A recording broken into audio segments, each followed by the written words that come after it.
We will hear from each of them in a few minutes, but I want to share a sincere appreciation for all of the work that they have collectively done to make broadband a priority in the Commonwealth of Virginia. I would also like to welcome and thank all of the elected officials in attendance from each of the local jurisdictions. And finally, I'd like to thank Goochland for hosting today's event at their fire rescue station.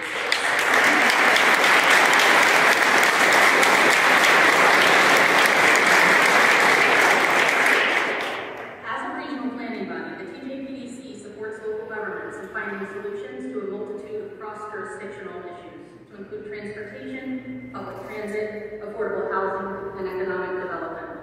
But of all of the issues that the local governments in our region have been dealing with in the past several years, we have heard most from them about the necessity of expanding access to broadband. As we have all witnessed, especially during the past year and a half or so, access to high-speed internet is essential to conducting business, accessing telehealth, participating in virtual educational opportunities, and so much more. So when Gary Wood from CVent Firefly came to talk to us at the TJPDC about being involved in a super regional VATI grant as the lead applicant, we were all ears. This regional internet service expansion, RISE application, is truly multi-regional in scope, proposing to provide universal broadband coverage in 13 counties across 5 planning district commissions in the Commonwealth. These locations include the counties of Albemarle, Fluvanna, Greene, Louisa, and Nelson in the Thomas Jefferson Planning District, counties of Amherst, Appomattox, and Campbell in Central Virginia PDC, the counties of Buckingham, Cumberland in the Commonwealth Regional Council, Madison County in the Rappahannock Regional Commission, and Goochland and Powhatan counties in Plan RVA's district.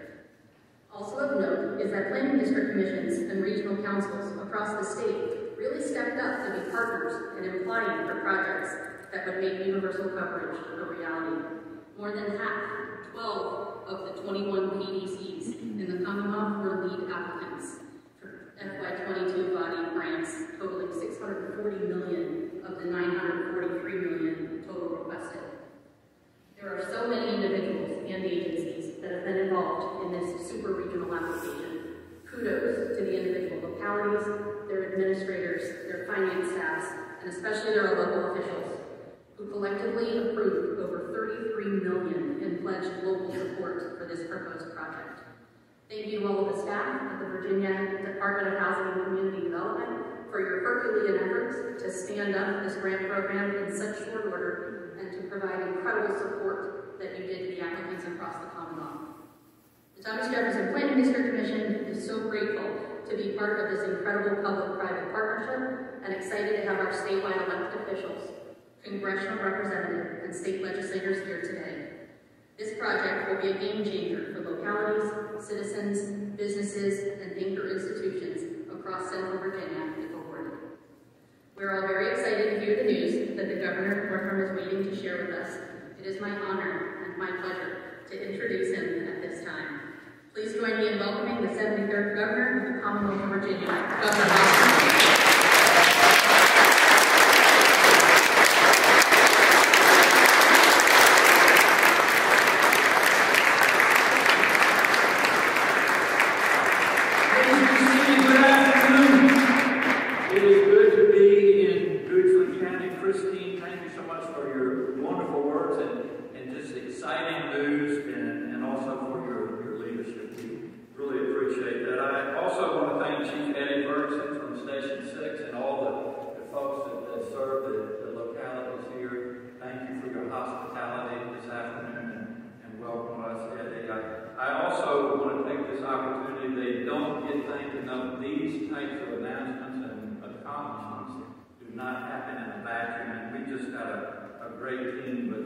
Starting with our policy director, Courtney Dozier, is here somewhere. Just raise your hand when I call your name. Evan Feynman, who is kind of our guru of broadband, Kyle Rosner, and then also Tamara Holmes. So please give them a round of applause.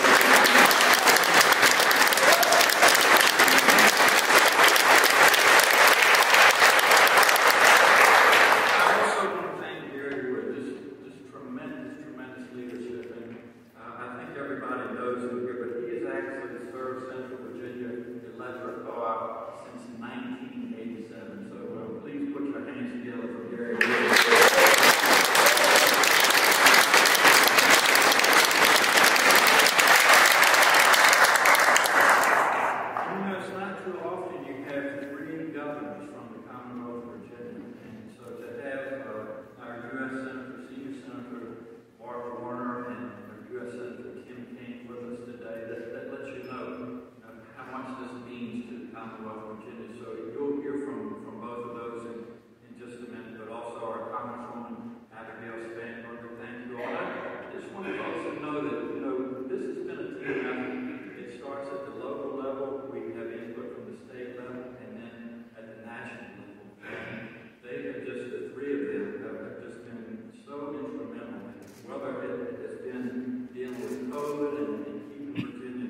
not connected to the rest of the Commonwealth by land anyway. And oftentimes, when we look at maps of Virginia, they actually leave the eastern shore off, which I get very defensive about. But you can see, now I grew up in the suburbs of Hancock, Virginia, on a small farm, and when I started in 2018, we didn't have broadband, and we do now, which I'm pleased to have. But, you know, we always knew that broadband was important for everybody, no matter who you are, no matter where you are in Virginia. It has become a necessity. We saw that during COVID, whether it's our children that are having to learn virtual.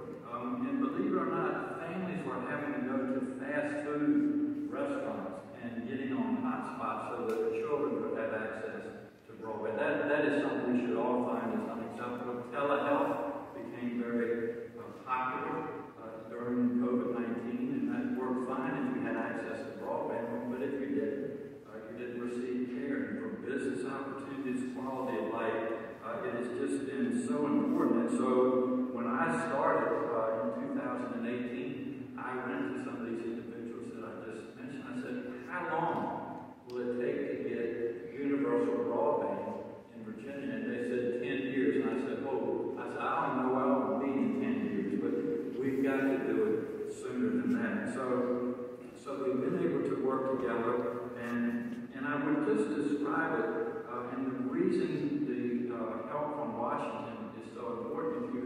If you look at the history of electrification back in the early 1900s, rural Virginia was way behind the rest of the country in receiving electricity, and it was the Congress that stepped up and said, especially for rural Virginia or rural United States, and especially for farmers, we need to make sure that they have electricity. And so we have really taken the same approach. And when we talk about the revenue, the resources that it takes for universal broadband in Virginia, when I started in 2018, Virginia was investing less than $4 million a year. Now, I went to the legislature and said, we need $50 million a year. Well, you don't always get what you want, as you all remember, governors in Richmond.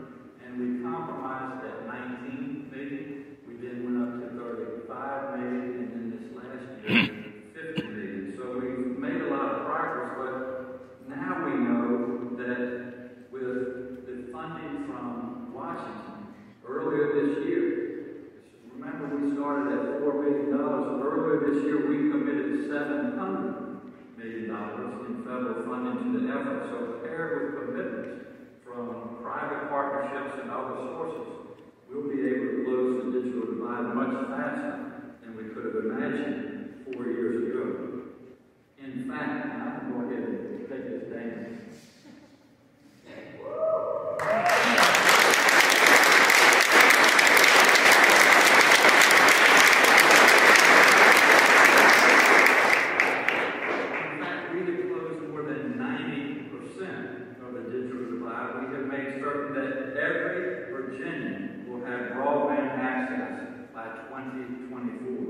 Since 2018, our administration has awarded $846 billion in broadband grants and connected over 429,000 homes and businesses. And today, we're making major awards announcements to finish that job.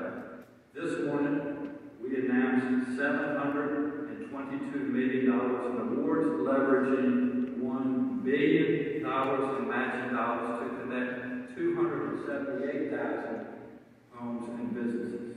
Now, these awards will bring universal coverage to 70 Virginia counties from Lee to Accomack, Frederick to Halifax. This includes the projects we're celebrating today, one of the largest broadband projects we've seen in Virginia. So we are awarding $79 million to Central Virginia Electric Cooperative and Firefly to connect more than 36,000 homes and businesses to fiber internet. This award will leverage $208 million in private and local matching funds. And listen to this, it will connect all Albemarle, Amherst, Rappahannock, Buckingham, Campbell, Cumberland, Fluvanna, Goochland, Greene, Louisa, Madison, Nelson, and Powhatan counties. And so I want to recognize Firefly and Central Virginia Electric Co-op for taking on this challenge, just like they did 80 years ago during rural electrification. Firefly just celebrated their 10,000th customer and will have a lot of work ahead of them in the next 2 years. I know they can get the job done, and we thank all the Firefly and CVAC employees and board members for their work to make this happen. Again, this could not have happened without our partners in Congress passing the American Rescue Plan, which helped provide this funding. So again, I want to thank Senator Warner, Senator Kaine, and Representative Spanberger for your invaluable leadership in D.C. and helping Virginia get this flexible broadband funding. Likewise, I want to recognize the General Assembly for funding broadband throughout the past 4 years and agreeing to allocate $700 million of the ARPA money to broadband. I'd also like to recognize the counties of Central Virginia and the Thomas Jefferson Planning District Commission for putting together one of the best projects that our team has ever reviewed to connect your citizens. There were other partners in the project also, including Dominion Energy and Rappahannock Electric Co-op, who will serve as middle-mile broadband providers and help lower costs across the board. Now, after this exciting announcement, I did want to give credit to where credit is due. And Gary, if you could come up and join me, please, at the podium. Now, the governors here will let you know that proclamations are something that we take great joy and privilege in doing, but rarely do I read a proclamation. But I think it's important to read this one. But first of all,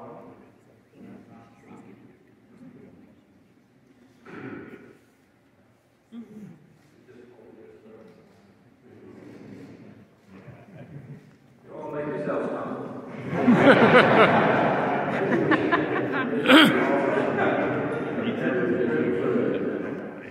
All right, here we go. Whereas Gary Wood has served his community with Central Virginia Electric Co-op, CVEC, since 1987 and has led the Cooperative as CEO since 2008.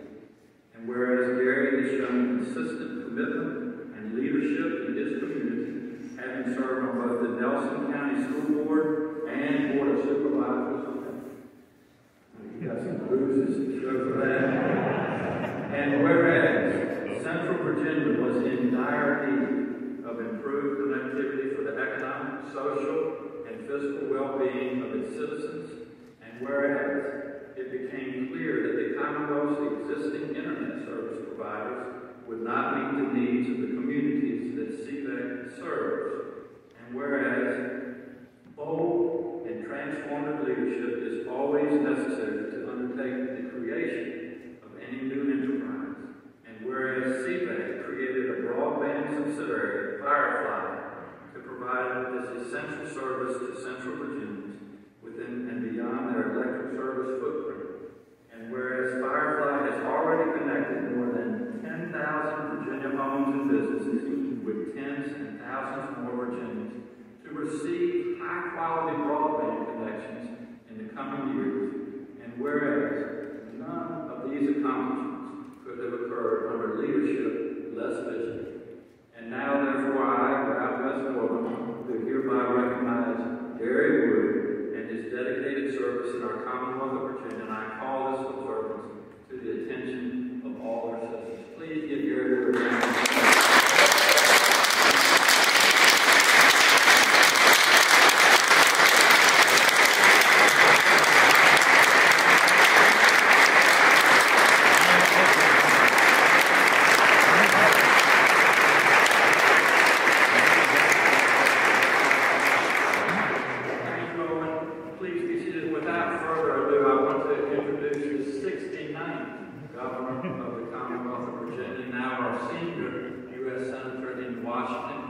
welcome to the podium His Excellency.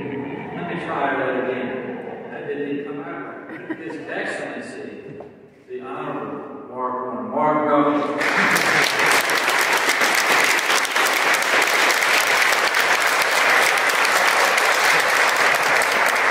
You can tell a little bit more difference. Thank you, Governor. I love being called His Excellency. Ralph, not so much. Governor, thank you for your leadership. We'll talk about that in a moment. It's great to be back in Goochland, to be here with my friend of 41 years, 42 years, Jim Kaine, and Abigail, who's done a great job in a short time in the Congress. This is for me, it's like the culmination of many years. Some of you know, before I was in politics, I did have a real job. I was involved in the wireless industry and telecom. And I can remember as early as the 90s, as we were thinking about this notion of internet-connected world. And with a lot of promise. And for a long time, what we ended up seeing, though, was this promise we saw manifest itself as connections were made in places like Mumbai and India or Shanghai and China. They got the benefits of a connected, internet-driven world. But rural communities all over Virginia, for that matter, all over the country, didn't get those benefits. I'm thinking, now as a friend I'm talking kind of his waning days, 20 years ago at this point, I was the governor trying to do a transition. And I was thinking, in that first year, how can we protect some of the tobacco funds that have been set aside over the South Side? And we used those dollars to put at that point back in the early 2002, 2003, 2004 timeframe, the biggest rural broadband deployment that point in the whole country. But we still had huge gaps. We all seen that after COVID. The idea that broadband was not a nice to have, it was an economic necessity. The governor made mention of that, and the number of stories that we've all heard of folks going to sit in the parking lot at a Hardee's or McDonald's, or go sit in a school parking lot to try to do your homework or do your work. That just shouldn't have got it. And as we try to make sure in a connected world that you shouldn't have to leave Goochland to get a world-class job, the only way we can make that happen is if we provide that connectivity. So I think there's really 4 things that help get us here. I met with Gary and his team and others back in April. And we talked at that point about a couple of things. One, we needed to get that timeline from 2028 down to at least 2024. And second, we needed to make sure that we would go out in Congress and pass an additional infrastructure bill. We got those things done. But the only way we were able to make this announcement is, first of all, because the governor and the legislature was, I think, smart enough and wise enough to realize if we had to rely on the traditional incumbents to provide you this broadband service, you could be waiting years and years. So I really commend the legislature to allow it, our rural electric co-ops, and even our larger companies on the utility side to build that middle mile. And for electric co-ops, and I know, Gary, this was a leap at some point to go ahead and create a new subsidiary and do that last one. And that use of co-ops in particular has been that bridge to help it. Second is local government. And I want to call out someone from a bitter friend, Dwayne Adams from Louisa, because at that meeting, and folks in Louisa are a little tight with the dollar. Louisa put out $15 million of county money without any knowledge of whether there was going to be an ARP plan or a broadband bipartisan infrastructure. And that was real political courage from the co-op end and then from the local counties who were willing to say, we believe this is an economic necessity, not a nice to have. So those are the first 2 points. The third point is the government and the state leadership.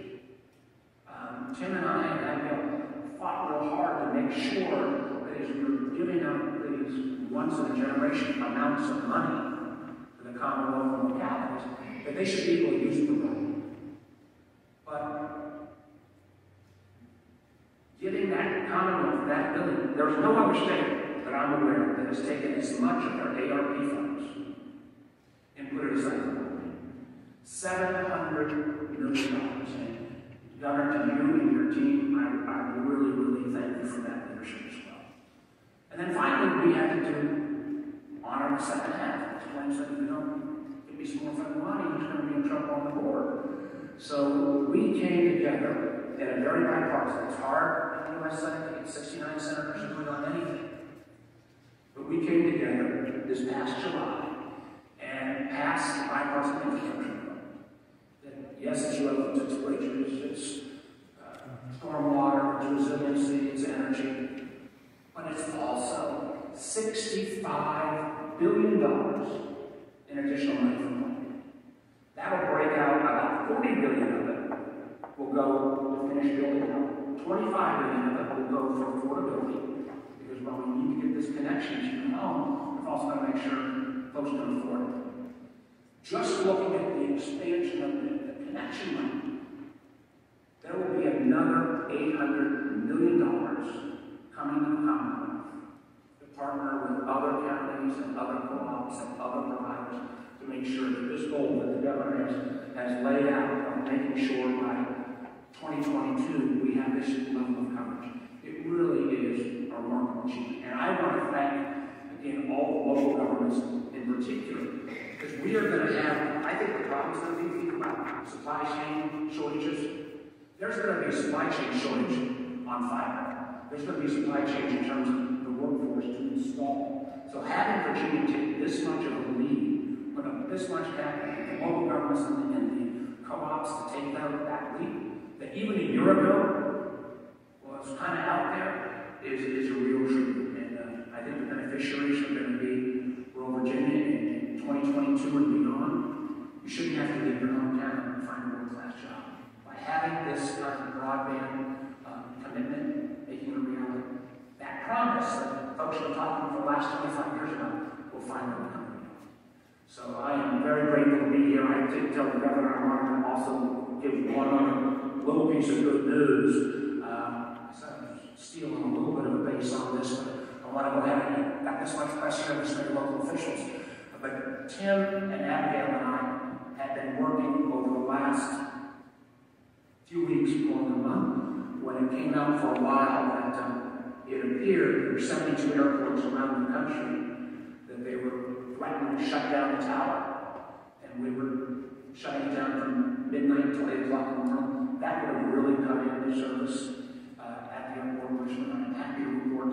As of mid-morning, the FAA has determined that they're going to keep the tower open 24/7. So the kind of growth that will have for all of Central Virginia in terms of airport will be able to continue. I think that's great news for Virginia as well. So turn it over to the 70th governor of the Commonwealth of Virginia, and my great partner and senator, His Excellency, His former Excellency, Tim Kaine. Tim.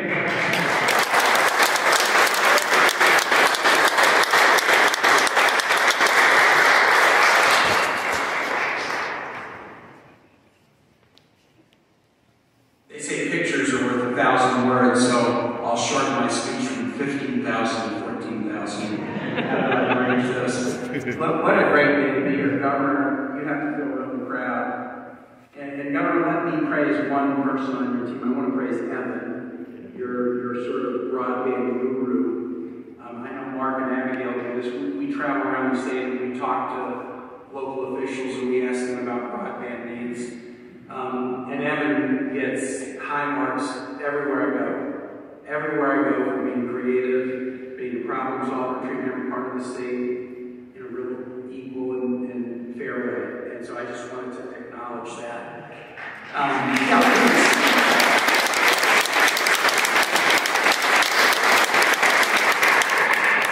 This is an exciting day. I know Mark and I feel this. The $7 billion that Virginia is wisely using for this came in a bill that passed by one vote. It was one vote. The Senate can seem like a challenging place a lot of times where things happen too slow, if at all. Every once in a while you have a day where you think, wow, if I wasn't here, that $8 billion that came to Virginia states and localities from which the $700 million is being used would have been zero. Would have been zero. And not every day is like that, but to have a day where, boy, this happened by one vote, it's really exciting to be with you. I just want to offer you 2 stories and then a quote, and then I'm going to introduce Abigail, a quote that for me kind of sums up a cool thing about today. 2 stories. Shortly after I got elected to the Senate and sworn in 2013, I was hiking Old Rag up in Madison, and I invited some buddies with me, and we had a spectacular day. And they were all from other states, and were like, I can't believe this. You've got this in Virginia, it's so beautiful. We went to have dinner at a place, some of you might know this on Route 29 called the Bavarian Chef, you know, restaurant. We were having a great time, but this waiter kept bugging me. His name was Tomas. He kept bugging me. Why do I live on Route 29 and I have no good broadband at my house? My kids want to do the research for their high school paper. We're trying to run a family business. And we're on this, almost interstate quality transportation corridor in a state that prides itself on being a big technology leader. We can't get good internet service. He proceeded to pester me about this for about every 6 months. And I think of him, and I can see his face as he was hovering over me, and I was trying to have dinner with my friends. But he really put it on the table in a way that really grabbed my attention. I'm thinking about him today, Governor, as you're making this announcement, and as we compare these 2 maps. And Abigail, I know you know that corridor well on US 29, and you can see the difference between 18 and 22. Second story was during the pandemic, when we all are realizing just how important connectivity is to visit with family members that we couldn't see in person, to have kids access schoolwork, to do a telehealth visit, to just connect, Zoom, Skype, however we were doing it. But I realized the inequities of high-quality broadband access, even in the most connected parts of the Commonwealth. I was asked one day to be a judge at an elementary school spelling bee, Market Alexandria. So this would be one of the most connected parts of the state. And my staff told me that it would take 90 minutes on Saturday morning. They lied. Kids in Alexandria spell so well that this thing went on multiple rounds until there was a winner. But I was doing it from my house on the Zoom screen, and there were 25 kids' faces on the Zoom screen, and then the person reading the word. And I realized, after I was sort of mad at my staff for a minute, but then I realized, wait, I'm having the experience that an elementary school teacher is having right now. I'm looking at all the faces of these kids, and I'm trying to judge whether they're spelling the word right or not. And as we got into it, and kids were doing pretty well, but they started to drop out, what I realized is these kids are spelling a word correctly, but they didn't hear the word correctly. The quality of the broadband they have in many of their homes, or what's going on in the background, or what they can afford is such that they are doing their darndest to spell a word right, but they heard the word wrong, and so they spelled the wrong word, and the mean judge had to say, no, you're incorrect, move aside. So those 2 stories, one from 2013, one from 2020, just demonstrated to me in a powerful way. Maps and numbers, 10,277, those are big, big numbers. It's kind of hard to wrap your head around them, but I bet we all have stories like that, where the absence of connection dramatically weakens people's economy, and their health, their education, their enjoyment, their connection, their quality of life. A quote. Since we're in the Thomas Jefferson Planning District, one of my favorite Jefferson quotes, and a version of it is included in the Virginia Constitution. I'm paraphrasing it and bring it with me, but it's really close. Progress in government and all else depends upon the broadest possible diffusion of knowledge among the general population. Now, Jefferson did not live at a time where all knowledge was digitized, nor did he live at a time when there was a search engine that would give you kind of access into that knowledge base. But he was sort of talking about this. He was sort of talking about what we're doing today. If you really want progress, you have to put at people's fingertips the ability to access information and knowledge. Now look, we know that everything that comes across the internet isn't necessarily high quality. Human beings can screw anything up. And most things that are good also have a negative aspect. I always use the story in my mind of the Garden of Eden. First chapter, Genesis, first book of the Old Testament, written about 500 BC. What is the forbidden tree? The forbidden tree is the tree of the knowledge of good and evil. So, in 500 BC, humans understood that even something good, knowledge of good and evil, we think that was good. Well, it can have a negative too. You can split an atom and create power. You can split an atom and create destruction. Knowledge has a good and evil capacity. Broadband and internet connectivity can have a good and evil capacity. But the unalloyed good of it is that too many people in our country, in our Commonwealth, in our world, they don't feel connected. They don't feel like anybody listens to them. They don't feel like they have access to the same information or opportunities that others have. And so when we do something like this, it is that diffusion of knowledge upon which all progress rests. In Abigail Spanberger, we have a member of Congress, and she's the only Virginian in our 13-member delegation who's on the Agriculture Committee. Mark or I were not serving on the Ag Committee in the Senate, and none of the other House members of Virginia serve on the Agriculture Committee. And the Agriculture Committee is heavily about agriculture and forestry, but it's also heavily about the quality of life in rural America. And there's been nobody who has been as persistent a bird dog on this issue of getting broadband to everybody in the Commonwealth and country than our next speaker, Abigail Spanberger.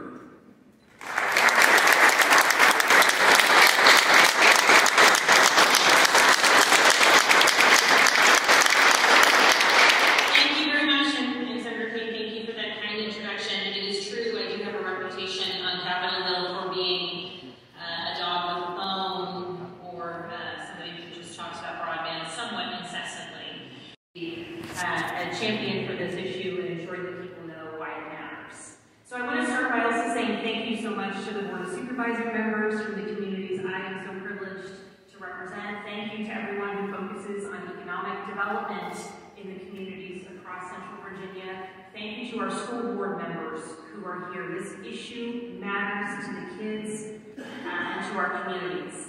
And this issue, in terms of why it matters so much, and the argument that I make to my colleagues who come from places that are connected, who don't understand this challenge, I think back to one of the first conversations I had when I first said I want to go to Congress and I want to be a representative for the issues that matter to people. And someone brought to me the issue of broadband, and of course I was broadly aware, that this is a major challenge throughout much of Virginia, lack of connectivity. And this woman said to me, well, we just can't get enough people to want to move home. They go off for school, and then they can't come home. And that was really, you think about the way that it matters, but it was actually the inverse of the story of my family. I had been a CIA also, we were traveling around, had a fantastic time with that, but when my husband and I said we want to move back home to Virginia, he said, okay, no big deal, I work from home. We just have to get the internet hooked up. And there was not a moment where we couldn't move home to where we wanted to move because of lack of infrastructure. But 7, 8, 10 years ago, if you're from Louisa, or you're from Goochland, you're from Amelia, you're from Nottoway, Orange, Culpeper, Spotsylvania, and lots of other places across the Commonwealth, you're moving perhaps to Virginia, but not back home to where you want to be.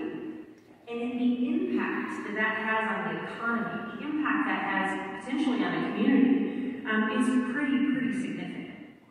And we saw over the last year and a half incredible decisions and flexibility and ingenuity that are residents had to make, that our school board members had to make, because across some of these counties, there's pockets of heavy connectivity and other pockets where there's none.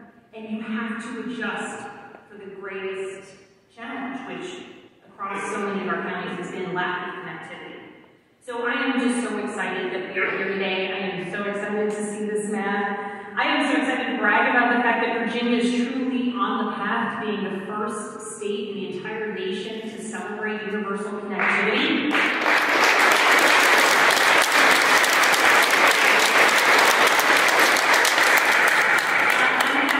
The Virginia delegation does have a reputation for being rather proud of our great Commonwealth. #1 state in business, 2 years in a row, lots of other things to celebrate. So this trajectory is part and parcel of that. I want to thank Gary Wood for his incredible, tireless work. We see each other all the time, which is a mark of fantastic success in bringing broadband connectivity to communities across Virginia, and I'm so appreciative of the work that you and your entire team do.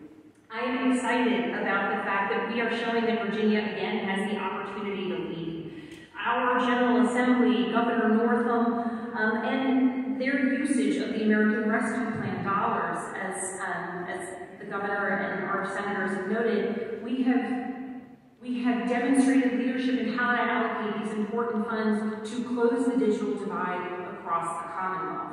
I want to thank Evan Feynman, again, because across Virginia, he has been demonstrating creativity and excitement and understanding why this issue matters. And frankly, as many of you know, in some parts of the Commonwealth, it matters to just a small part of the county, or a small group of people, right? Because many of the counties across central Virginia, there's portions where there's connectivity, and then there's portions where there's not. And so it is easy when you are listing all of the challenges that face a community, it can be easy to say, well, academically and agriculturally, to really lead the way, and to give everything to our citizens that we want to have. We need people who are focused on this issue. So at the state level, I say thank you to Evan, and again, to the Board of Supervisor members and the school board members who are present. Thank you for seeing the value of this.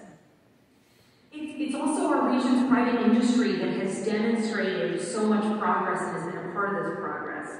Using more than $200 million in private and local matching funds, we will see thousands of Virginians who will be connected through this project. These public-private partnerships can be so successful, and they can create long-term economic growth. They can attract more workers, attract more businesses to our rural communities right here in Goochland. And that's how we stay competitive as a region, that's how we stay competitive as a state.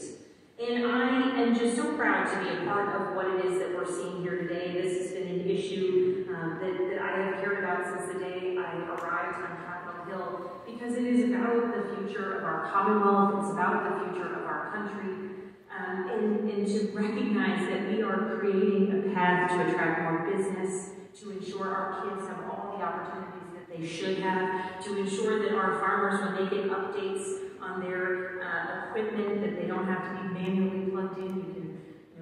You can use the technology that exists other places. It's just extraordinary. We are meeting the challenges of today by really planning for the future. And I am so excited about what this means for our community. And with that, I want to say thank you to everyone who's been a part of this success. But I would love to welcome Mr. Gary Wood up to close us out as we celebrate today.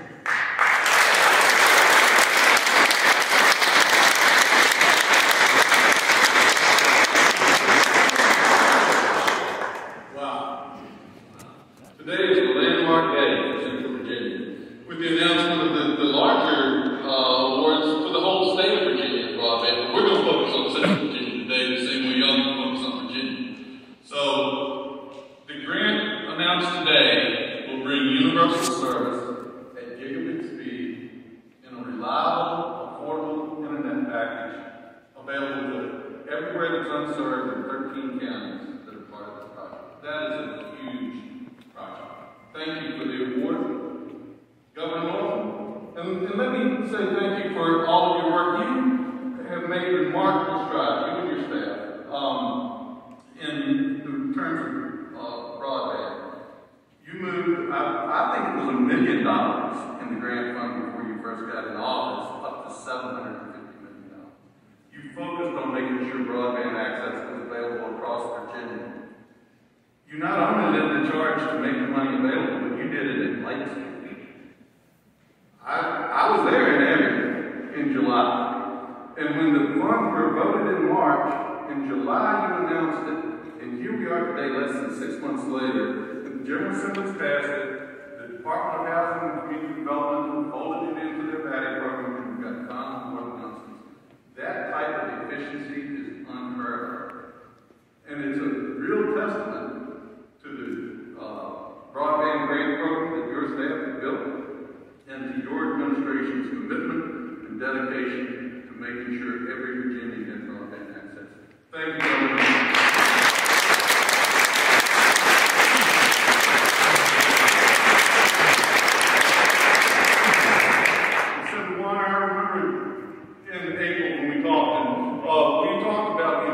Of federal support in terms of funding for rural broadband, and you told us then, help's on the way.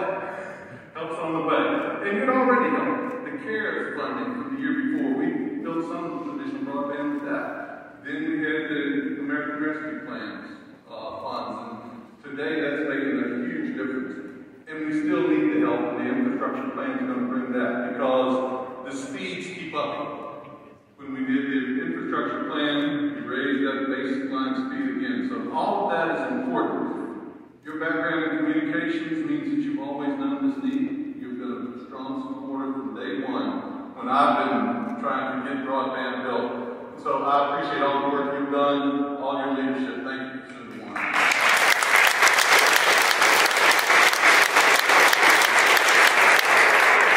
Senator Kaine, you've always been a big supporter of broadband. I've been on the phone regularly with your staff, whether it's with problems or trying to navigate the regulations in Washington with some of the broadband programs. You've always gone out of your way to support us. Your support for all of those funding mechanisms have made a huge difference in the part of the reason we're here today, and I appreciate it. Thank you, Senator Kaine.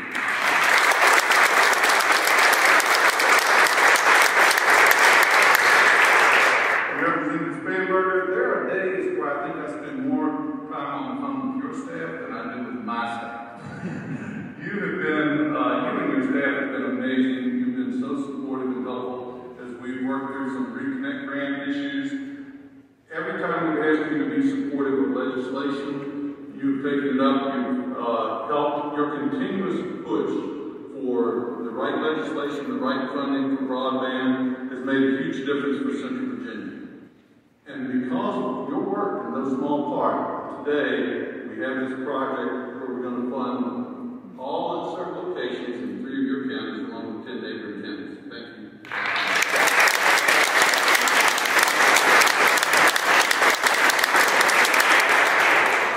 The General Assembly members who are here, and some who weren't able to make it, I want to make sure I thank, because they're the ones who voted for the budget that passed this money through. We have a bipartisan push for broadband in Virginia at the state level, and that has been important to getting all of this work done. We have a number of senators and delegates whose districts touch part of all of counties. All of those folks have done good work. They've made the money available, and now we're going to start putting it to work and building the fiber so that all of your constituents have options for broadband internet access, and we appreciate that work. While I'm talking about the state level, I don't want to forget the Department of Housing and Community Development. Those folks have done a remarkable job. They saw the funding jump from $4 million up to this year from $50 to $750 million, and I'm not sure they got a lot of extra help. So the folks who work over there went out of their way not to just make sure that the program worked. They made themselves available every time we called. They helped guide us through making decisions on how we had to structure the application. Then, when the applications were all in, and there were more applications than ever for bigger projects, they worked and got those applications reviewed, graded, went through the challenges, and the announcements were made today. If you want to know who the elves are behind this little Christmas presence of Central Virginia today, and to those folks who are watching back.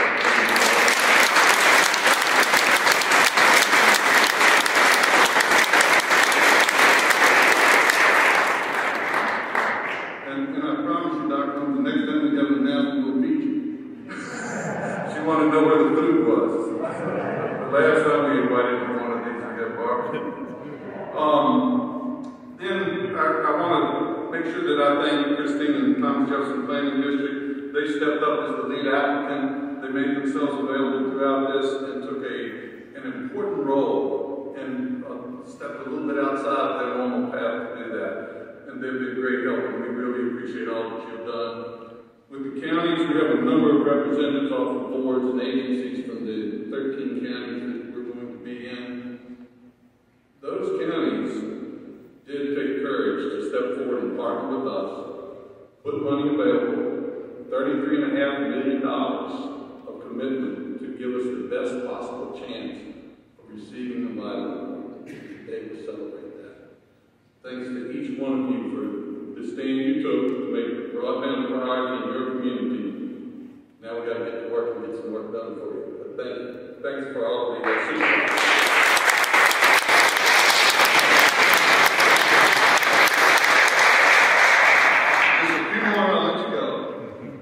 With this today, we're going to start a project, our little project over here. With the VATI board and the leverage areas, we will build actually 5,000 miles of fiber past about 45,000 homes in the next 3 years. That's a pretty daunting task. On the other hand, Firefly and his partner are ready to take up that challenge. Firefly in the last 4 years has worked with its partner Central Virginia Electric to build fiber across 4,500 miles and 38,000 accounts. We're going to wrap that project up this July in just 4 years. So we've shown we can build fiber fast in Virginia. We appreciate the board from Firefly, and there's some of them sitting on the front row today. They let us, not just let us, but they led the effort to put together this project and approved it. They wanted to make sure that the neighbors in the Central Virginia counties had the same access to broadband at the same price, with the same level of service, and at the same gigabit speed as the folks in Central Virginia did. And that's such a great commitment from that board, and we appreciate it. Thank you.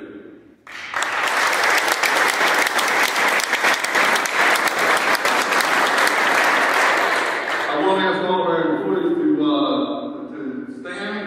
There's a pile of them around here. We have a number of them from Firefly, as well as Central Virginia Electric Co-op. The co-op employees are sometimes helping out on the Firefly side.